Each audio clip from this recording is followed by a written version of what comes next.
കരിമണൽ ഖനനം നിർത്തിയെന്ന സർക്കാരിന്റെ വാദം പച്ചക്കള്ളം. കൊല്ലം ആലപ്പാട്ട് തീരത്ത് നിന്നും കരിമണൽ ഖനനം നടത്തി തീരപ്രദേശം കുഴിച്ചു മുടിക്കുന്നതിന്റെ ദൃശ്യങ്ങൾ കാണാം. ഈ മണൽ ഒരു ടണ്ണിന് അന്തർദേശീയ മാർക്കറ്റിൽ വില 30,000 രൂപ. എന്നാൽ ഇവിടെ ഒരു ടണ്ണിന് നൽകുന്ന വില വെറും 464 രൂപ. ഒരു ടൺ കരിമണൽ വാരുമ്പോൾ സർക്കാരിന് നഷ്ടം 29,536 രൂപയാണ്. 20 ടൺ ഭാരം ഒരു ലോറിയിൽ കയറ്റുമ്പോൾ സർക്കാർ ഖജനാവിനുണ്ടാകുന്ന നഷ്ടം 6 ലക്ഷം രൂപയോളം. ഒന്നും ചെയ്യേണ്ട, ഒരു വർഷം കോരിയെടുക്കുന്ന കരിമണലിന്റെ പണം കിട്ടിയാൽ മാത്രം മതി കേരളത്തിന്റെ ഖജനാവ് നിറഞ്ഞു കവിയാനും എല്ലാ കടങ്ങളും ഇല്ലാതാക്കാനും. ആലപ്പാട്ടെ കരിമണൽ ഖനനത്തിന്റെ റിപ്പോർട്ടിലേക്ക്. അന്താരാഷ്ട്ര വിപണിയിൽ മെട്രിക് ടൺ 30,000 രൂപ വിലയുള്ളതാണ് ഇവിടെ 464 രൂപയ്ക്ക് ഈ കരിമണൽ വാരിക്കൊണ്ടുപോകുന്നത്. നിങ്ങൾ കാണുന്നില്ലേ, ഈ മീറ്റർ കണക്കിന് കുടിച്ചിവിടെ കരിമണൽ എടുക്കാം.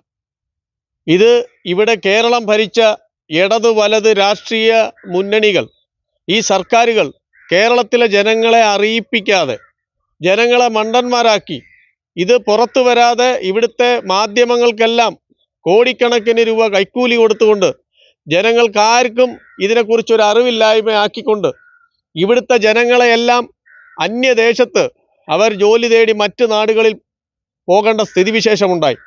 എൻ്റെ പ്രിയപ്പെട്ട മലയാളികളെ, നിങ്ങൾ ഏത് രാജ്യത്തിരുന്നാലും അവിടെ തൊഴിൽ ചെയ്ത് അവിടെ കൂലിവേല ചെയ്യാൻ പോയിട്ടുള്ളവരെല്ലാവരും തിരിച്ചു വരണം.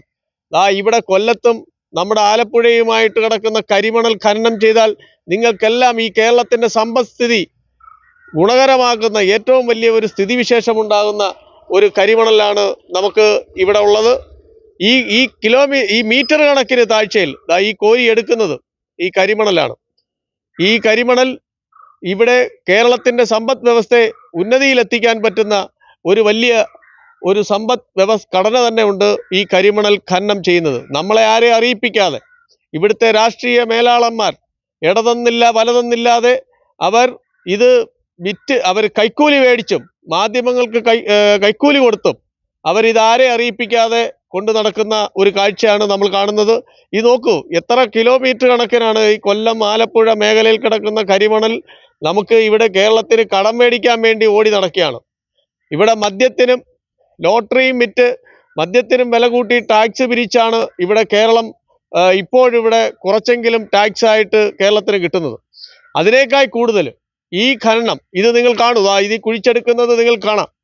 ഇവിടെ കിലോമീറ്റർ എത്ര മീറ്റർ ആഴത്തിൽ വെച്ചാലും ഇതേ കരിമണലാണ്. നമുക്ക് ഗൾഫ് നാടുകളിൽ ക്രൂഡ് ഓയിൽ കിട്ടിയതുപോലെ അവരെ ഭാഗ്യമായിട്ട് ക്രൂഡ് ഓയിൽ, മറ്റേ സ്വർണം ഖനനം ചെയ്യുന്ന നാടുകൾ, അതേ കണക്കിന് കൽക്കരി ഖനനം ചെയ്യുന്ന നാടുകൾ, ഇവിടെ എല്ലാം തന്നെ അവരുടെ സമ്പദ് വ്യവസ്ഥയ്ക്ക് ഭാഗ്യമായ കാര്യങ്ങൾ ദൈവാനുഗ്രഹം കൊണ്ട് ആ രാജ്യത്ത് കിട്ടിയപ്പോൾ നമ്മുടെ കേരളത്തിൽ നമുക്ക് അനുഗ്രഹമായി കിട്ടിയത് കരിമണലാണ്.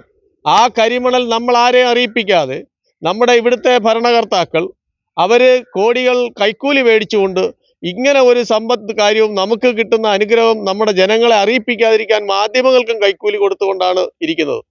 അതേപോലെ തന്നെ ഇവിടെ ഇപ്പോൾ നമ്മുടെ കൈക്കൂലി മേടിക്കുന്നത് നിയമപരമാക്കുന്നത് എങ്ങനെയാണെന്ന് ഗവേഷണം നടത്തിക്കൊണ്ടിരിക്കുകയാണ് മുഖ്യമന്ത്രിയുടെ മകൾ. ഇപ്പോൾ തന്നെ ഒരു കമ്പനി ഉണ്ടായിക്കൊണ്ട് ആ കമ്പനിയുടെ പേരിൽ നിയമപരമായിട്ട് കൈക്കൂലി മേടിക്കുന്ന ഒരു കാര്യമാണ് ഇപ്പോൾ കണ്ടുപിടിച്ചുകൊണ്ടിരിക്കുന്നത്. നമുക്ക് വെറും 464 രൂപയ്ക്കാണ് മെട്രിക് ടൺ മണൽ ഇവിടുന്ന് കൊണ്ടുവന്നത്.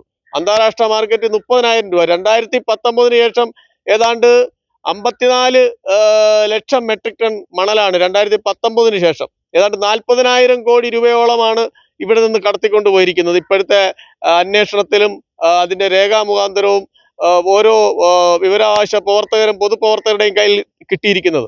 അതുകൊണ്ട് പ്രിയപ്പെട്ട കേരളത്തിലെ മലയാളികൾക്കെല്ലാം മനസ്സിലാകാൻ വേണ്ടി അവർ മനസ്സിലാക്കുക, ഈ കരിമണൽ ഇവിടെ ഈ രാഷ്ട്രീയ നേതൃത്വം, ഇവിടെ കേരളം ഭരിച്ചവർ, അവരാണ് ഇതിന് ഉത്തരം പറയേണ്ടത്.